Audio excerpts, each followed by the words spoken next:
Good morning, gang. Grab your Bibles, James chapter 3. We're going to pick up right where we left off. James chapter 3, verse 3. We're going to do 3, 4, and 5 today. What's this chapter all about? That's right. It's all about how we can control our tongue. James, the pastor of the church, wanted his church people to understand how dangerous it was. So today he's actually going to give us some examples about that. So let's look in chapter 3, chapter 3, verse 3. There we go. All right. Behold, we put bits in the horses' mouths that they may obey us, and we turn about their whole bodies. Okay, so the first example is the horse. We put that bit. It goes across their mouth. And it doesn't hurt them. It goes across their mouth, and it keeps them from eating while you're riding them, because otherwise they want to eat in the grass and stuff. But it also is so you can control them. You have that bit in their mouth, and if you turn their head, you guide them to whatever direction you want them to go. And the amazing thing is you're not just guiding their head, you're guiding their whole body. Now think about that. Horses are huge. When I was your age, we had a horse, and her name was Ginger. She had a beautiful white star on her head, and we'd put the bridle on, we'd put the saddle on, we'd get on, and we'd go for a nice little walk around the paddy, and but you controlled them by that bit in their mouth. So that's the first illustration. First illustration is the horse with the bit.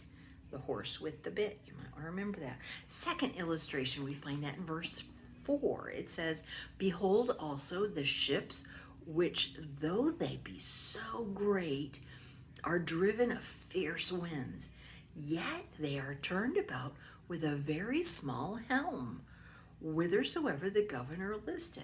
He says, okay, so the second example is a huge ship. Easy for us to understand, isn't it? We just got off that beautiful ship, the Breakaway, and it was huge, all right? You would be shocked at how small the rudder is that actually moves that ship. And huge storms can come, and all that the captain has to do is he programs in a little bit of things, and a few little things move, and that ship moves out of the way of the storm.